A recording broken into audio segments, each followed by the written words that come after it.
تاریخ اسلام کی 816ویں نشست ہے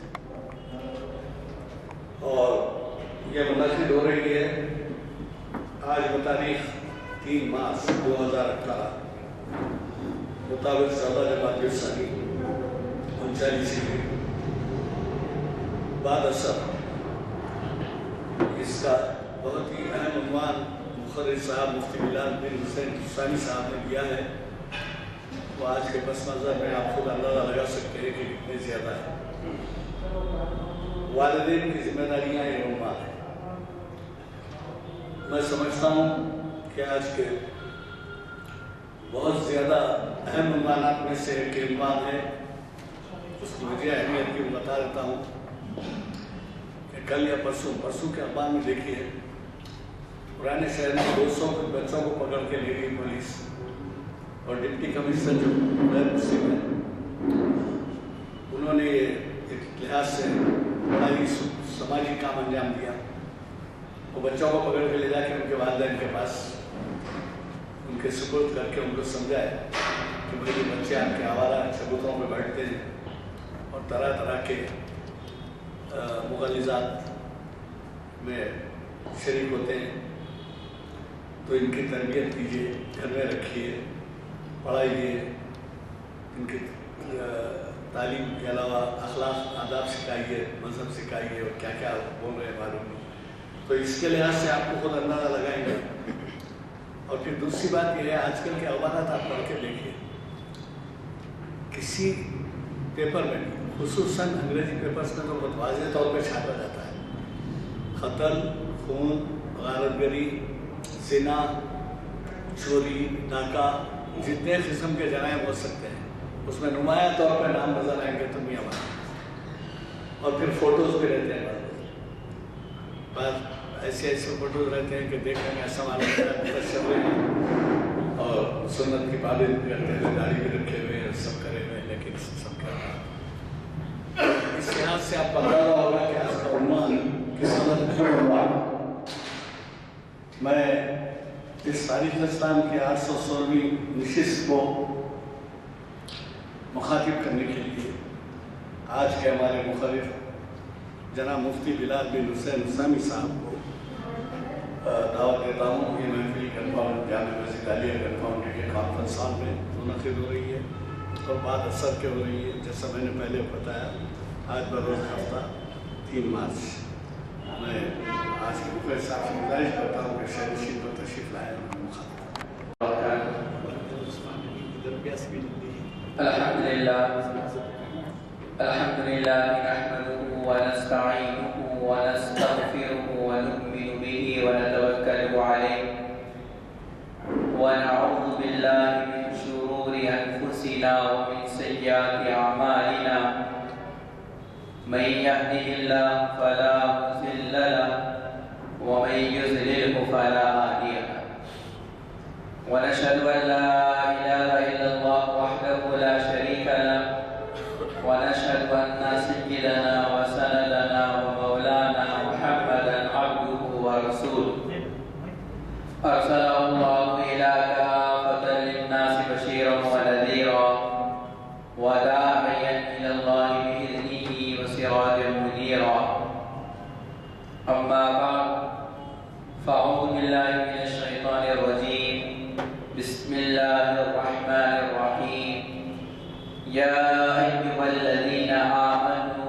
قوا أنفسكم وأهليكم نارا وقودها الناس والحجارة وملائكة غلاظ شداد لا يعصون الله ما أمرهم ويفعلون ما يؤمرون صدق الله العظيم قال النبي صلى الله عليه وسلم ألا كلكم راع وكلكم مسؤول عن رعيته أو كما قال عليه الصلاة والسلام۔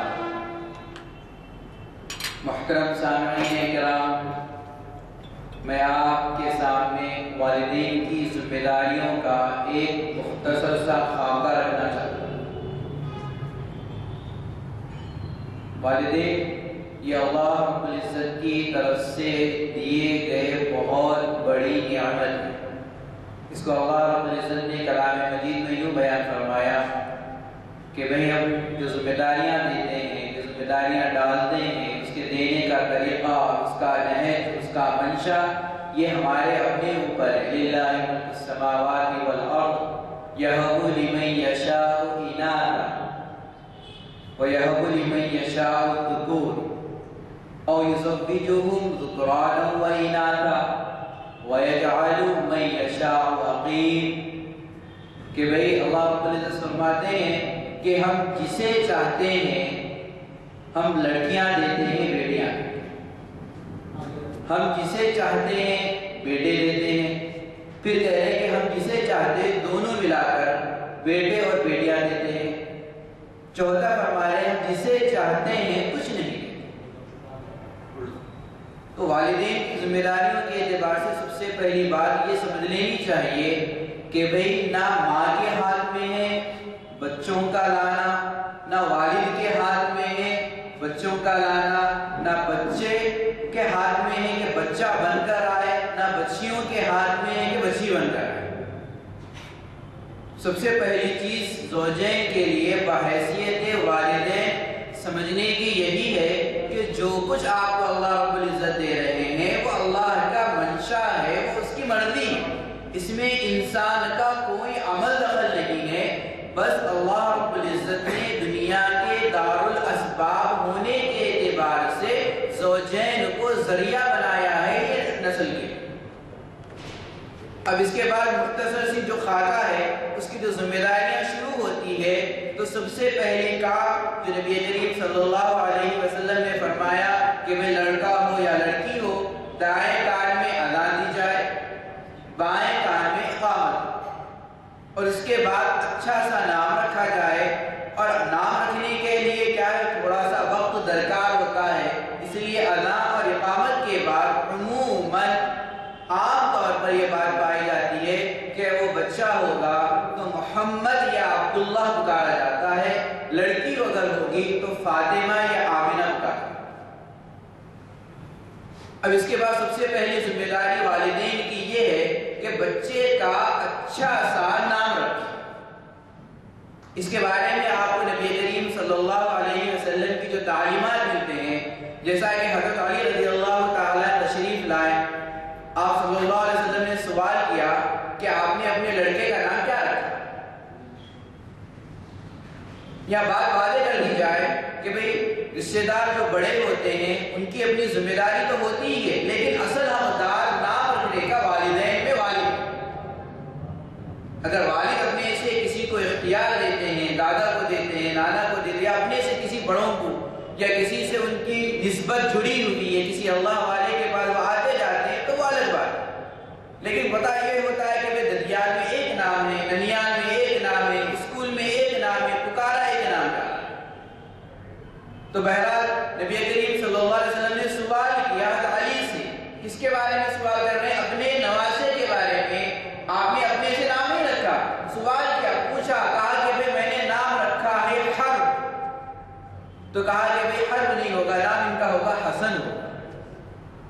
پھر دوسری ولادت تب ہوئی، تبھی بھی سوال کیا گیا، حضرت علی نے پھر کہا حرب، کیونکہ عرب میں مزاج یہ تھا کہ بچے کا نام جتنا جری، قوت، طاقتور رکھا جائے گا وہ ویسا بنے گا، اسی لیے انہوں نے جو نام حرب رکھا تھا وہ جنگجو رکھا تھا۔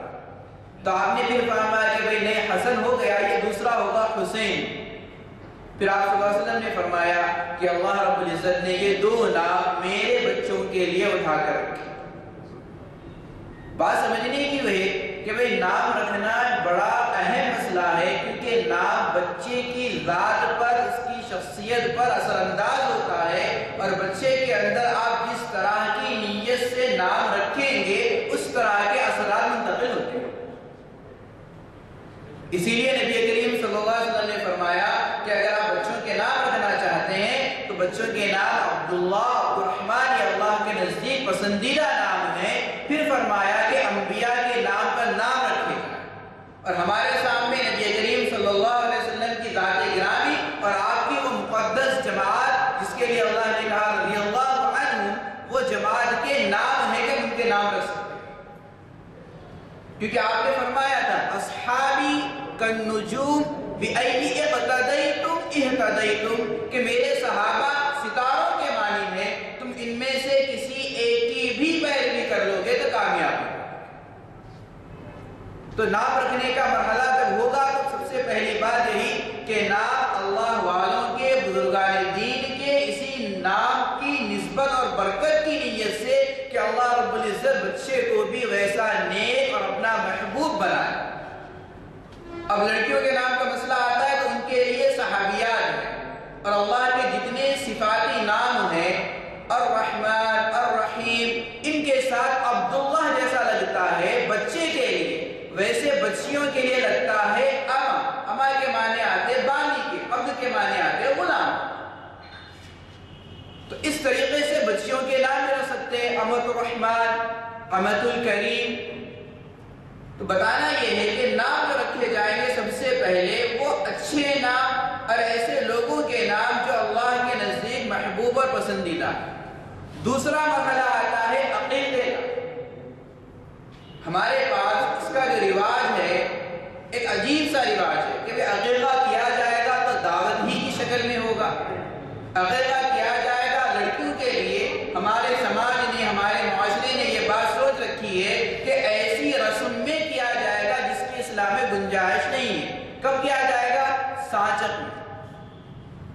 لڑکی کے نکاح کے موقع پر جو رسومات ہوتی ہے اس رسومات میں لڑکی کا عقیقہ کیا جائے گا۔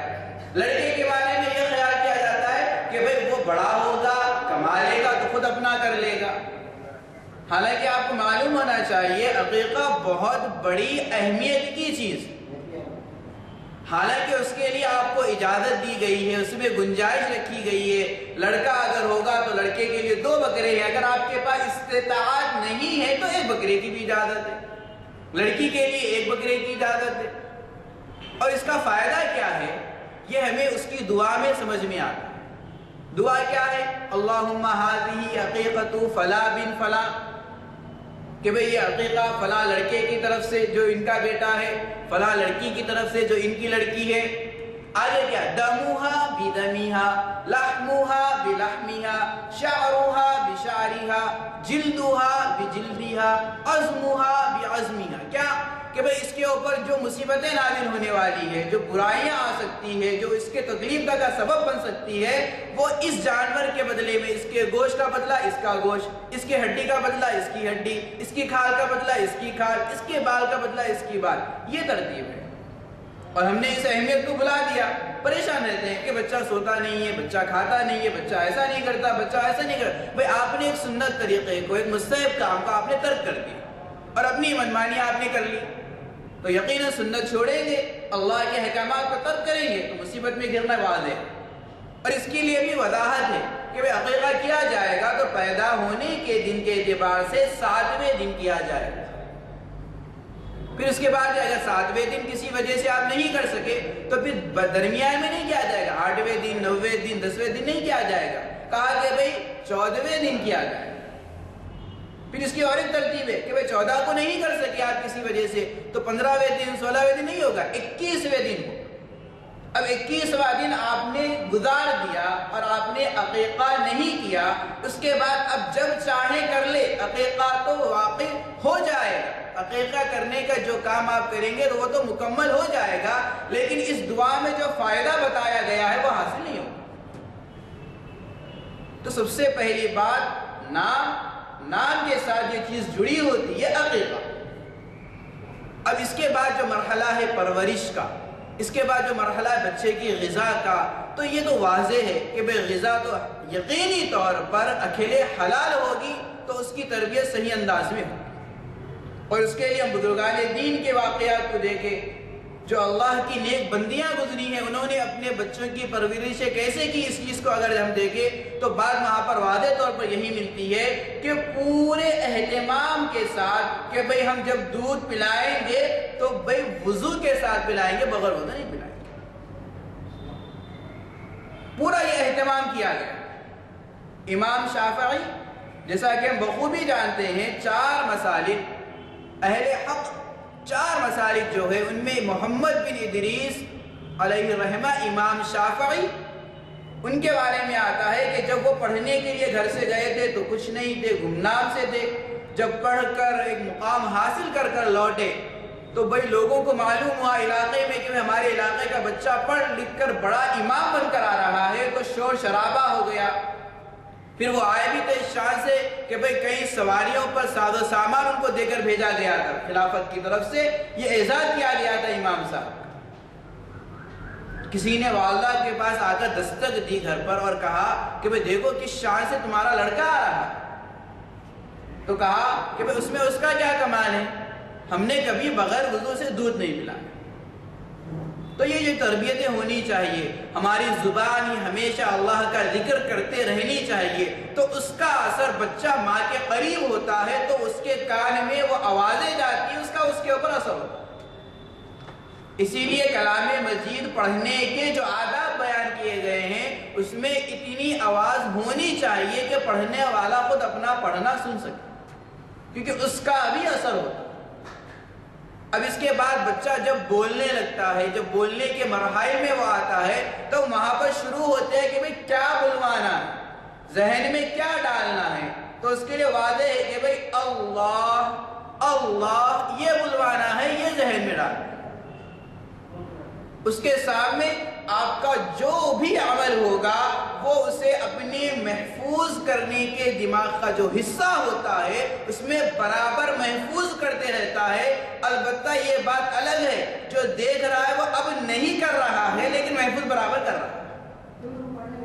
اسی لیے پوری ہماری یہ کوشش ہونی چاہیے کہ ہم اپنے گھر کا ماحول اس طور پر رکھیں، بچہ اگر رو رہا ہے تو اسے سمجھانے کے لیے، اسے منانے کے لیے کوئی لہو و لعب نہ لگا کر چھوڑے، کوئی ایسی چیز اسے نہ دے جو دین اسلام کے خلاف ہو جائے. اس کا ذہن، اس کی فطرت اس چیز کو اچھی سمجھنے لگے. حتیٰ کہ برتن گرنے پر بھی اگر آواز پیدا ہو جاتی ہے تو اس کے ذریعے شیطان خوش ہوتا ہے. تو اب سمجھنا چاہیے بچے کو خاموش کرنے کے لیے ایسی چیزیں نہیں دینی چاہیے جو بجتی ہو آواز آتی، کیونکہ آواز پر شیطان خوش ہوتا ہے. آواز پر اس کے آلات جس کے ذریعے وہ انسان کو گمراہ کرتا ہے وہ بج رہے ہیں. تو بچوں کی تربیت میں یہ چیزوں کو شامل کرنا چاہیے. جیسے مرحلہ آگے آئے گا، بولنے کا مرحلہ آئے گا، چلنے کا مرحلہ آئے گا، جب وہ کچھ بولنے کی کوشش کرے گا، جب وہ کچھ پکڑنے کی کوشش کرے گا تو ہمارے زبان سے بچے کی طرف سے ادا ہوگا. جب وہ کسی چیز کے لیے ہاتھ بڑھا رہا ہے تو ہم بولیں گے بولو بسم اللہ. یہ تربیت ہے، یہ طریقہ ہے، یہ والدین کی ذمہ داریوں میں شامل ہے کہ کیا کہیں گے، بسم اللہ کہیں گے، تاکہ بچہ لیتے ہوئے کیا سیکھے کہ بھئی کوئی چیز لی جاتی ہے تو بسم اللہ کہا جاتا ہے. جب وہ آگے بڑھے گا، چلنا شروع کرے گا تو ایک ایک قدم پر اس کے سکھانا چاہیے اللہ اللہ اللہ. اور یہ کون کریں گے؟ ہم کریں گے. پڑھیں گے کون؟ ہم پڑھیں گے. قدم بڑھائے گا کون؟ بچہ بڑھائے گا. قدم بڑھے گا بچے کا، لیکن پڑھنا ہوگا والدین کو، گھر کے ہر ایک فرد کو. ایسا نہیں کہ والدہ کی ذمہ داری، ایسا نہیں کہ والد صاحب کی ذمہ داری، ایسا نہیں کہ دادا دادی سنبھالے، یہ نہیں. گھر کا ہر فرد اس میں شامل ہوگا بچے کی تربیت میں. اسی لیے جو بچے کے لیے مفید ہوگا، جو بچے کے لیے صحیح ہوگا ہم وہی کریں گے، ہم وہی سوچیں گے. یہ ہمارا ذہن کام کرتا ہے، لیکن ہم بچے کو خاموش بٹھانے کے لیے، ہم اپنے کاموں میں اطمینان حاصل کرنے کے لیے بچے کو لہو و لعب میں لگا دیتے ہیں. اس کا اثر یہ ہوتا ہے کہ وہ اس کا عادی ہو جاتا ہے. جب وہ اس کا عادی ہو جاتا ہے تو یقین مانیے بڑھنے کے ساتھ ساتھ وہ چیز اس کے اندر پکی اور پختہ ہوتی چلی جاتی اور اس سے باہر نہیں نکل پاتا. پھر جب وہ بولنا شروع کر چکا ہے، بول رہا ہے، تو پوری یہ ہماری ذمہ داری ہے کہ ہم اس کے سامنے کوئی ایسی بات نہ کرے، نہ کوئی غلط رویہ ہم پیش کرے جسے وہ اپنے ذہن میں محفوظ رکھ کر آگے اس پر عمل کرے. کئی ایسے واقعات ہیں، کئی ایسی باتیں ہیں کہ بھئی والدین ہمیشہ لڑا کرتے، گھر کا ماحول گالی گلوچ کا تھا، گھر میں ہر چیز غلط ہوا کرتی تھی. بچہ وہ دیکھتا رہا، بڑے ہونے کا کرنے لگا. اب ہم اس سے پوچھتے ہیں کہ بھئی تم نے یہ چیز کہاں دیکھی، تم یہ کہاں سے حاصل کیے، تمہارے کو یہ کس نے کہا؟ تو وہ کوئی جواب نہیں دیتا. کیوں نہیں دیتا؟ کیونکہ یہ تمام چیزیں اس نے اپنی چھوٹی عمر میں ہم سے لی. ہمارے تو ایک ایک چیز اس نے محفوظ کی تھی. اب جب اسے وہ موقع نظر آیا تو اس نے وہ عملی کا اقدام کر دیا، اور ہم سمجھتے ہیں کہ باہر کی چیزیں سیکھ کر آ رہا ہے. ہمارے ذہن میں یہ رہتا ہے کہ بھئی یہ کسی نے سکھا دیا ہے. اس کو نہ کوئی اسکول سکھاتا ہے، نہ محلہ سکھاتا ہے. بچوں کو جو کچھ سکھاتا ہے وہ اپنے گھر کا ماحول سکھاتا ہے. اسی لیے بات ذہن میں رکھیں. اسی لیے نبی کریم صلی اللہ علیہ وسلم نے فرمایا کہ بھئی نماز پڑھنے کا جب حکم بچے کو دیا جائے گا تو اس کی عمر 7 سال ہونی چاہیے، تاکہ وہ بچہ جب تک کی عمر 7 سال کی جو عمر کا جو مرحلہ ہے وہ والدین سے لگ کر، گھر والوں سے لگ کر گزارے، اور ان سے اسے انسیت ہو، محبت ہو، اور اس کے ذہن میں یہ بات آ جائے کہ یہ میرے محسن ہیں، میرا برا نہیں چاہتے، میرا بھلا چاہتے ہیں. جو یہ کہیں گے میں اسے کرنے کے لیے تیار ہوں. کیوں؟ کیونکہ میں نے آنکھ کھلی جب سے یہ چیز پائی ہے، یہ چیز میں نے محسوس کی ہے، جو میرے لیے اچھا ہوتا ہے یہ کر کے. مگر آج یہ مرحلہ ختم ہو گیا. کیوں؟ کیونکہ ہمارے ذہنوں میں دنیا پیش نظر ہے. ہمارا ذہن یہ کہتا ہے کہ دنیاوی زندگانی میں آپ کو کامیاب ہونا ہے، کامران ہونا ہے، تو بچے کو پڑھانا ہوگا. پڑھانے کے لیے کیا کرنا ہوگا؟ 3 سال میں اسکول میں ڈالنا، تاکہ 16 سال کی عمر تک وہ 10ویں کلاس مکمل کر سکے، 20 سال تک کالج کے مرحلے سے گزر سکے، 25 سال کی عمر میں جب آئے تو وہ کما نہیں سکے. یہ ہمارا نظریہ ہے. کس کے لیے؟ دنیا کے لیے. کون سی دنیا؟ فانی دنیا. اس کے لیے ہم نے بچے کے کتنے سال لگا دیے؟ 25 سال لگا دیے. بچہ پھر کیا رہا؟ بچہ ہمارا نہیں رہا. نتیجہ کیا نکلا؟ بچہ ہمارا نہیں رہا. کیوں؟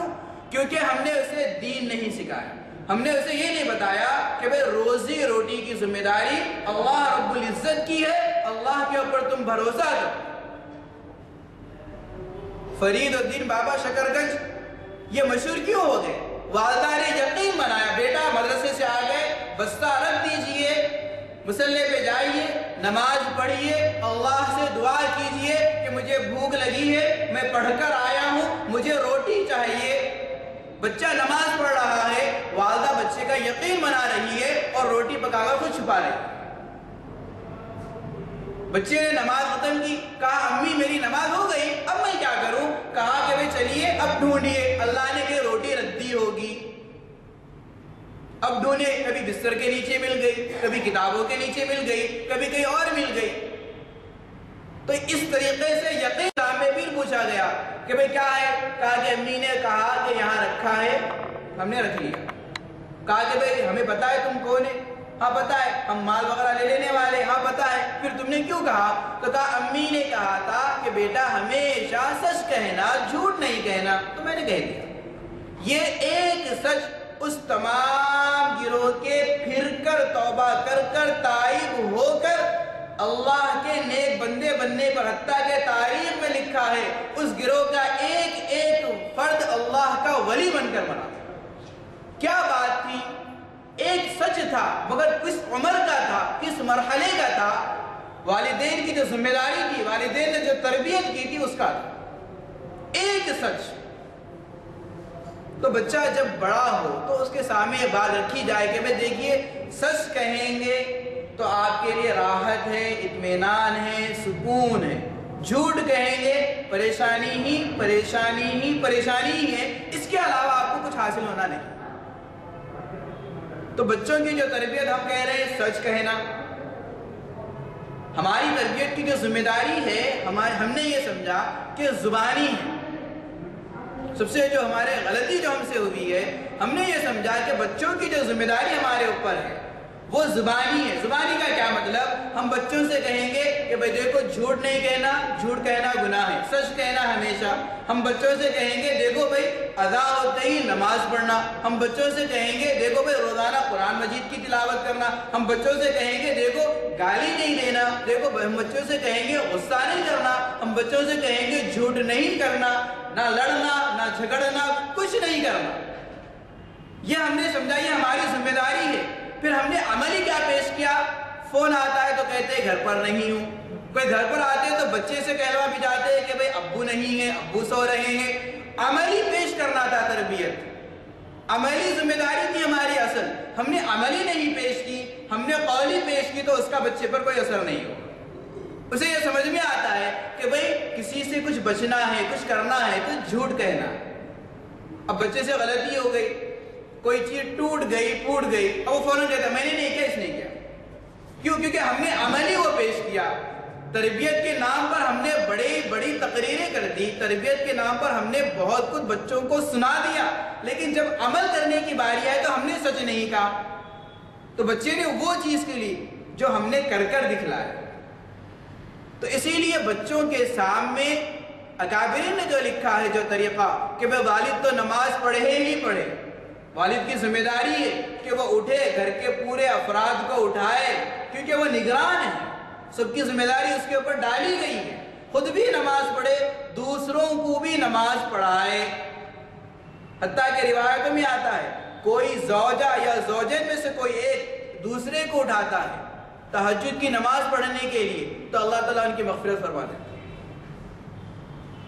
تو یہ عملی طور پر بچوں کے سامنے آنا ہے کہ ابا بھی نماز پڑھے، امی بھی نماز پڑھے۔ اسی لیے علماء اکرام نے لکھا ہے کہ اگر والدہ کو نماز نہیں بھی پڑھنا ہے تو بچوں کے ذہن میں غلط فہمی نہ آ جائے، اسی لیے عملی طور پر روزانہ نماز کے وقت میں جیسا وہ مصلی پر بیٹھا کرتی تھی پابندی سے بیٹھی رہے، تسبیحات پڑھتی رہے۔ اب 7 سال کی عمر ہو گئی، آپ صلی اللہ علیہ وسلم نے فرمایا کہ بھئی دیکھیے کیا کرنا ہے، نماز کا حکم دینا ہے۔ تو نماز کا حکم کب دیا جائے گا؟ پہلے یقین بنایا جائے گا کہ بھئی اللہ تعالیٰ سے مانگنے کا ذریعہ، اللہ تعالیٰ تمام چیزوں کے کرنے والے ہیں، آپ کو جو کچھ بھی چاہیے اللہ تعالیٰ ہی دلا سکتے ہیں۔ اب بولیں گے ابو لے کر آتے تو ابو تو بس ذریعہ ہے ہمارے تک پہنچانے کا، ابو کے ذریعے ہم کہتے ہیں، اب اللہ تعالیٰ سے کہہ رہے ہیں تو ابو کے دل میں ڈالنے والے کون؟ اللہ۔ ابو کے لیے ذرائع بنانے والے کون؟ اللہ۔ ابو لے کر آئیں گے یہاں تک وہ کرنے والے کون؟ اللہ۔ جب یہ یقین بنایا جائے گا تو بچہ کہے گا کہ بھئی اس کا طریقہ کیا ہے کہ میں اللہ کو کہہ لوں اور اللہ سن لے، تو بتایا جائے گا کہ بھئی وہ نماز ہے۔ اب نماز کی جب باری آئے گی تو تمام چیزیں سکھانی ہوگی، کلام مجید تجوید سے سکھانا ہوگا، وضو کرنے کا طریقہ سکھانا ہوگا، غسل کرنے کا طریقہ سکھانا ہوگا، نماز پڑھنے کا پورا طریقہ سکھانا ہوگا۔ یہ سکھانے کا جو مرحلہ چلتا رہے گا اور بچہ اس کے اوپر عمل کرتا رہے گا، یہ آ جائے گا 10 سال تک۔ جب 10 سال میں ہو اور نماز پڑھنے میں سستی کرے، تنبیہ کرنا ہے، مارنا ہے۔ حالانکہ نماز ابھی اس کے اوپر فرض نہیں ہوئی، حالانکہ نماز پڑھنا اس کے لیے ضروری اور لازم نہیں ہے، لیکن یہ تربیت کا طریقہ ہے۔ کسی چیز کو آپ صحیح طور پر، صحیح انداز میں، صحیح وقت پر کروانا اور پانا چاہتے ہیں، اس کے لیے آپ کو پہلے سے مشق کرنی ہوگی، اس کے لیے پہلے سے آپ کو تیاری کروانی ہوگی، تاکہ جب اس کے اوپر نماز فرض ہو جائے تو اس کو یہ نہ ہو کہ نماز کیسے پڑھتے ہیں، اس کے لیے یہ سوال پیدا نہ ہو کہ غسل کیسے کرتے ہیں، اس کے لیے یہ پریشانی کی بات نہ ہو کہ نماز کا طریقہ کیا ہے، نماز میں کب کیا پڑھنا ہے، یہ اس کے لیے مسئلہ نہ ہو۔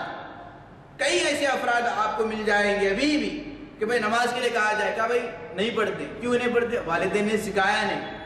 بھئی آپ اپنے بچوں کو کیسے سکھائیں گے؟ مدرسے کو بھیج رہے ہیں نا، اصل میں مسجد میں بھیجایا جا رہا ہے نا، وہاں سیکھ لیں گے۔ اور یقین مانیے وہ صرف سکھا سکتے ہیں، عملی طور پر کرنے کے عادی بنانا یہ والدین کی ذمہ داری، کیونکہ وہ والدین کو دیکھتے ہیں کہ وہ نماز پڑھتے یا نہیں پڑھتے، کیونکہ والدین کو دیکھتے ہیں کہ وہ کیا کیا کرتے ہیں اور وہ اپنی زندگی میں وہ کرتے ہیں، چاہے لڑکا ہو یا لڑکی۔ اسی لیے والدین کی پوری ذمہ داری ہے کہ اپنے آپ کو بنائیں۔ کیسے بنائیں؟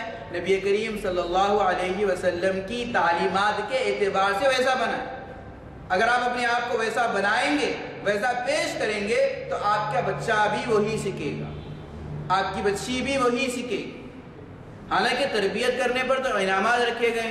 نبی کریم صلی اللہ علیہ وسلم نے کہا کہ جس کی 3 بیٹیاں ہوں، اس نے اس کی اچھے سے تربیت کی، اچھے گھرانے میں اس کا نکاح کیا، اس کے لیے جنت واجب۔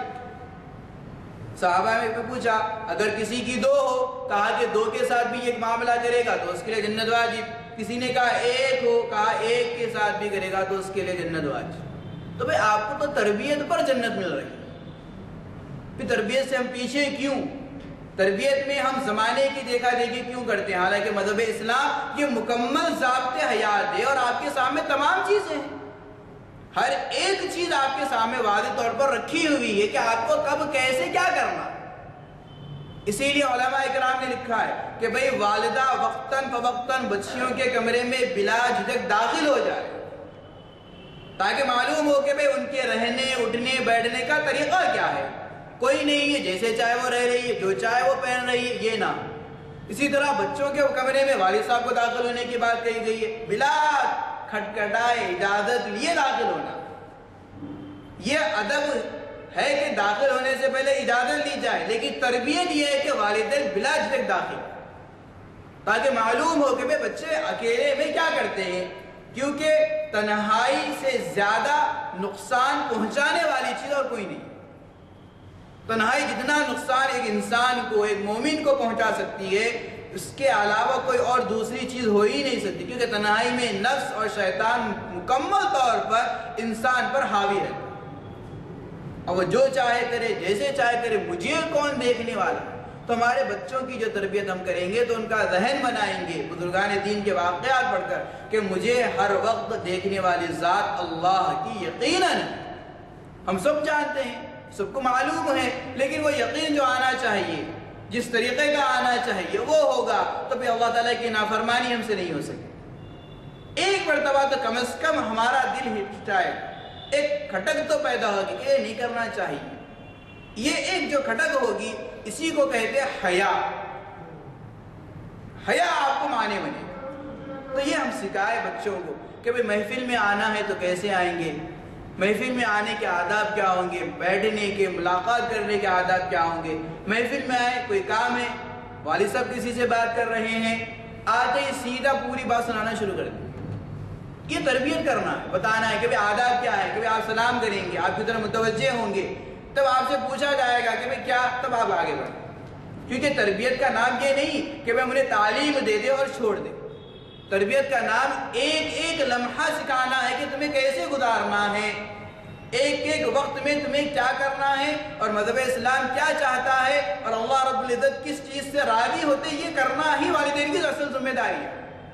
اور جب تک والدین اس چیز کو نہیں سمجھیں گے پھر وہ بچے نہیں پا سکتے جو بڑھاپے میں آپ کا سہارا بنے، جو آپ کی خدمت کرے، جو آپ کے ساتھ لگ کر رہے ہوئے نہیں پا سکتے. ورنہ پھر کیا ہوگا، آپ سے بات کرنے کے لیے بھی ان کے پاس وقت نہیں ہوگا.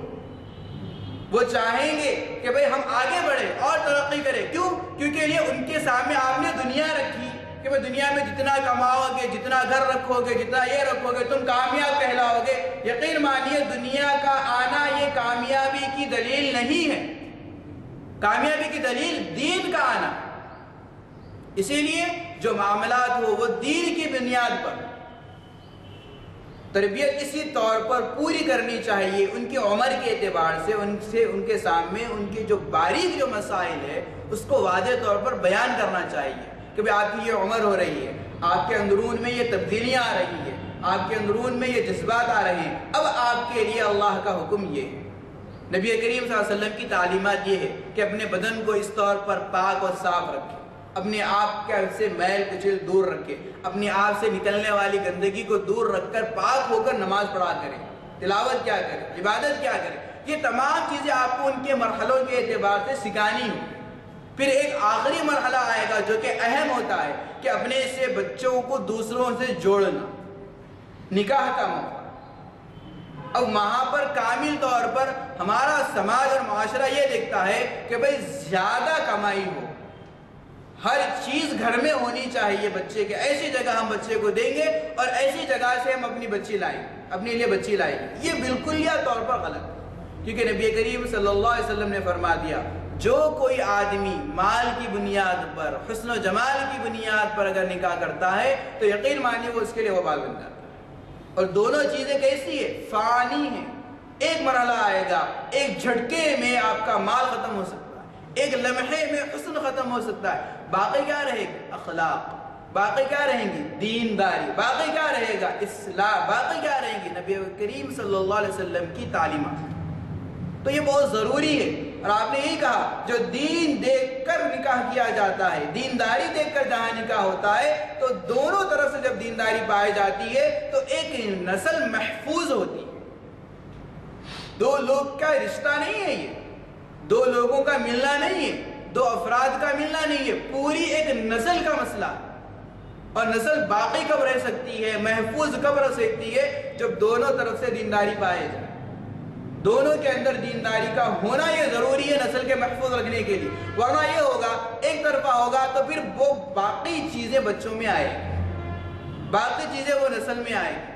کیونکہ اب واضح طور پر ہم دیکھتے ہیں کہ بھئی والد صاحب کسی کاروبار میں ہو، کسی فیلڈ میں ہو، وہ اپنے تجربے کے اعتبار سے جتنے ماہر ہوتے ہیں ان کے بعد اتنے وہ ماہر نہیں ہوتے. اس کے بعد اور ہوں گے تو اتنے ماہر نہیں ہوں گے. اور یہی چیز ہر چیز جگہ پائی جاتی ہے. چاہے تعلیم کا سلسلہ ہو کہ بھئی زیادہ پڑھے لکھے ہیں تو اگر انہوں نے اپنے بچوں کو صحیح طور پر تعلیم دی ہے، مذہب اسلام سکھایا ہے، تو وہ ان کے اندر کامل اور اکمل آ جائے. ہماری کوشش سے یہ ممکن نہیں ہے. تھوڑا کچھ نہ کچھ باقی رہے گا، یقیناً رہے گا. وہ مکمل کرنا اب ان کی ذمہ داری، اس کو تکمیل تک پہنچانا اب بچوں کی ذمہ داری. والدین کی ذمہ داری تو پورے طور پر دینا، پورے طور پر پہنچانا ہے. اب آگے اس کو مکمل کرنا کہ والدین کی ذمہ داری ختم ہونے کے بعد بچوں کی یہاں پر ذمہ داری شروع ہوتی. تو اسی طرح جب نسلیں آگے بڑھتی چلی جائے گی تو دینداری کم کم کم ہو کے ختم ہو جائے. اسی لیے دین کا محفوظ رکھنا ہے تو بچوں کی صحیح تربیت کرنا ضروری ہے. اب نبی کریم صلی اللہ علیہ وسلم کی تعلیمات دیکھ لیں. حضرت علی نے رشتہ آپ بھیجا، آپ نے کہا انشاءاللہ. جواب میں کیا کہا؟ انشاءاللہ. دوسرے بھی آئے تو آپ نے کچھ نہیں کہا، خاموش ہو گئے. دوسرے بہت سارے صحابہ نے فاطمہ رضی اللہ تعالیٰ عنہ کے لیے رشتہ بھیجا، آپ نے کچھ نہیں کہا. حضرت علی رضی اللہ تعالیٰ سے آیا تو آپ نے کہا انشاءاللہ. پھر جبرائیل امین آئے، آ کر گئے دیکھیے طے ہو چکا ہے. کیا ہو چکا ہے؟ طے ہو چکا ہے. کہاں سے؟ اللہ کی طرف سے. کون کہہ رہے ہیں؟ جبرائیل امین کہہ رہے ہیں. کسے کہہ رہے ہیں؟ نبی کریم صلی اللہ علیہ وسلم سے کہہ رہے ہیں. بات ختم ہو گئی. لیکن امت محمدیہ کو بتانا تھا، اس لیے نبی کریم صلی اللہ علیہ وسلم اپنی صاحبزادی کے بعد تشریف لائے. آ کر پوچھا دیکھو علی کا رشتہ آیا ہوا ہے، خاندان میں سب سے زیادہ قریب اور معزز جو ہے، میں نے اس کا لیے آپ کا رشتہ جو آیا سو قبول کیا ہے. تم کیا کہتی ہو؟ حالانکہ فیصلہ ہو چکا ہے، نہیں کا سوال نہیں ہے، لیکن تعلیم دینا ہے، امت کو بتانا ہے کہ بھئی آپ اپنی مرضی نہیں تھوپ سکتے، آپ اپنی بن چاہا آپ نہیں چلا سکتے. بچوں کی رضامندی بھی اتنی ضروری ہے جتنی آپ کی ضروری ہے. کیونکہ زندگی گزارنا دینداری کے اعتبار سے انہیں ہے، آپ کو نہیں ہے. اسی لیے آپ دنیا دیکھ کر، مال و دولت دیکھ کر اگر آپ کر دیں گے تو یہ چیز نہیں ہوگی. کہا کہ بھئی ٹھیک مجھے ہاں راضی ہوں، تب آپ نے نکاح پڑھایا. پھر بدائی الگ ہوگی، وہ بات الگ ہے. پھر ایک مرتبہ یہ ہوا کہ نبی کریم صلی اللہ علیہ وسلم فاطمہ رضی اللہ تعالیٰ بیٹی سے ملاقات کے لیے وقتاً فوقتاً آیا کرتے تھے. آپ ملاقات کے لیے آئے، دیکھا کہ بیٹی کا چہرہ کچھ اترا سا ہے. کہا کیا ہوا؟ کہا کہ علی کی میری کچھ انبن ہو. اچھا. آپ باہر نکل گئے، ڈھونڈ رہے ہیں. مسجد میں آئے تو دیکھا تو علی سوئے ہوئے، کیونکہ چادر استعمال کیا کرتے تھے، جبہ مکمل نہیں ہوا کرتا تھا، سر کرتا مکمل نہیں ہوا کرتا. احرام کی جو کیفیت ہوتی تھی بالکل وہی کیفیت ہوتی تھی لباس. احرام کی جو کیفیت ہم آج دیکھتے ہیں وہی کیفیت ہوا کرتی تھی اس وقت کے لباس کی اکثر عموماً. تو کچھ مٹی لگ گئی تھی تو آپ نے کہا یا ابا تراب، اے مٹی والے ذرا اٹھ جاؤ. تو یہ لقب آپ کو اتنا پسند آیا کہ آپ اسی کو پسند کیا کرتے تھے. حضرت علی رضی اللہ تعالیٰ، حضرت علی کو پکڑا، گھر لا کر فاطمہ رضی اللہ تعالیٰ عنہ کو بلا کر آپ دونوں کے درمیان میں لیٹ گئے. اپنے پیپر اپنے دونوں کا ہاتھ رکھ کے کہا کہو ہماری صلح ہو گئی. کیا کہا؟ کہو ہماری صلح ہو گئی. یہ کہہ دیا. دونوں نے باہر اتنا خوش ہو کر لکھے، صحابہ پریشان کہ بھئی یا رسول اللہ ایسا کیا ہو گیا؟ کہا کہ بھئی صلح ہو گئی. یہ آپ نے فرمایا. کس بات پر خوشی ہے؟ زوجین نے میں نے صلح کرا، اس بات پر خوشی. کوئی سوال نہیں کیا کہ بھئی یہاں پر کیا ہوا، تم نے کیا کہا. آپ نے ایک اچھے انداز میں اس کو حل کرا. تو میں نبی کریم صلی اللہ علیہ وسلم کی پوری زندگی بھر کے تعلیمات. ایسا نہیں ہے آج کل ہمارا کیا رواج ہے کہ وہ بچی کو جو کچھ دے دیا. اب اس کا بچی آنا نہیں، پوچھنا نہیں، رہنا نہیں، کرنا نہیں. بھایا کہتے بھئی تمہاری شادی میں اتنا خرچہ ہوا، اب تمہارے لیے کوئی حق نہیں. یہ غلط ہے. بچوں کو سمجھانا چاہیے کہ بھئی حقوق برابر جیسے آپ کے ہیں ویسے ان کے بھی ہیں۔ یہ الگ بات ہے کہ زندگی میں والد نے سب کو تقسیم کر دیا تو اب الگ بات ہے، تقسیم نہیں کیا تو برابر دونوں کا حق ہے۔ بچی جب چاہے گھر آ سکتی ہے، بچی جب چاہے گھر رہ سکتی ہے، لیکن آنا اور رہنا کیسا ہو، وہاں کی رضامندی اور خوشی سے ہو، لڑ جھڑ کر نہ ہو، اپنی منمانی سے نہ ہو، زبردستی بھجانا نہ ہو۔ تب آئیے ان کا استقبال کیا جائے گا، بچی کو سمجھایا جائے گا، دیکھو بھئی آپ ایسا کر رہے ہیں، ایسا نہیں، یہ طریقہ غلط ہے، اپنے آپ کو نرم کرو، اپنے آپ میں سدھار لاؤ، یہ اصل زندگی ہے۔ یہ طریقہ سے آپ چلیں گے تو یقین مانیے آپ کو کامیابی ہوگی، آپ لوگوں کے نگاہوں میں محبوب بنیں گے۔ یہ نہیں کہ آ جاؤ، آج کل ہمارے اساتذہ سناتے ہیں کہ بھئی بچی کو نکاح کے موقع فون دیا جاتا ہے، کوئی بھی کچھ نہیں بولے، ایک کال کر دے تو بس، یہ ہم تربیت دے رہے ہیں۔ فاطمہ رضی اللہ تعالی عنہ خود اپنے ہاتھ سے چکی چلا رہی ہے، مٹکی سے پانی بھر رہی ہے، ہاتھوں میں گھٹے آ گئے، ایک موقع پر غلام آئے ہوئے ہیں، حضرت علی نے کہا دیکھو ابا کے پاس غلام آئے ہوئے ہیں، جا کر تم بھی کوئی غلام لا لو خدمت کے لیے تاکہ تمہارے کام کرنے میں، پانی وانی لانے میں سہولت ہو جائے۔ شوہر کی بات تھی، ماننا بھی تھا، آ تو گئی، مجلس تھی، ابا کی مجلس میں بیٹھی رہی، پھر اٹھ کر چلی، کچھ نہیں کہا۔ والد محترم نے دیکھ لیا کہ بیٹی آئی تھی، کچھ کہیں بغیر چلی گئی، گھر تشریف لے گئے، پوچھا کیا بات ہے، تو پوری بات سنا دی کہ بھئی ایسی بات ہوئی، علی نے ایسا مجھے بھیجا تھا، میں اس طریقے سے ایسا آئی تھی۔ کہا میں اس سے بڑھ کر اچھی چیز بتاؤ، کہا کیا؟ 33 مرتبہ سبحان اللہ، 33 مرتبہ سبحان اللہ، 33 مرتبہ الحمدللہ، 34 مرتبہ اللہ اکبر پڑھ لو، اس سے زیادہ تمہارے لیے ثواب۔ یہ نہیں کہا کہ بھئی اچھا تمہارے سے کام کراتے ہیں، تمہارے سے وہ کراتے ہیں، وہ کر دیں گے، ہم یہ نہیں کہا، یہ آپ کی تعلیمات نہیں۔ تو یہ تمام چیزیں اپنے بچوں میں منتقل کرنا ہے۔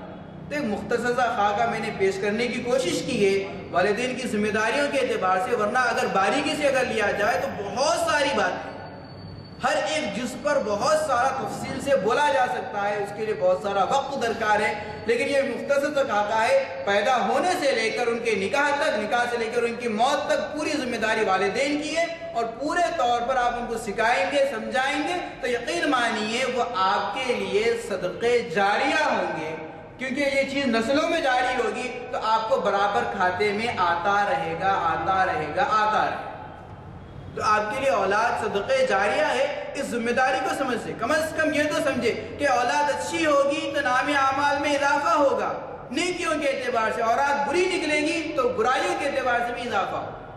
برابر آنے کی چیز ہے، چاہے یہ آؤ چاہے وہ آؤ، اسی لیے اپنے آپ کو سمجھے، اور بڑی باریک چیز ہے، کوئی مسئلہ معلوم نہیں ہے، کوئی بات معلوم نہیں ہے، کوئی طریقہ معلوم نہیں ہے، کوئی پریشانی کی بات نہیں ہے، مدارس کھلے ہوئے ہیں، مساجد میں ائمہ خطبہ آپ کی خدمت میں حاضر ہے، جائے پوچھے معلوم کرے، اس کے بعد عمل کرے۔ اصل زندگی تو یہی ہے کہ بھئی ایک ایک لمحہ جو گزرے نبی کریم صلی اللہ علیہ وسلم کی تعلیمات میں گزرے، اس کے علاوہ نہ۔ اصل زندگی یہی ہے، اور اسی میں کامیابی ہے۔ 20 سال پڑھا رہے ہیں، 26 سال پڑھا رہے ہیں، اس کے بعد بچے کے لیے، والدین کے لیے وقت نہیں ہے۔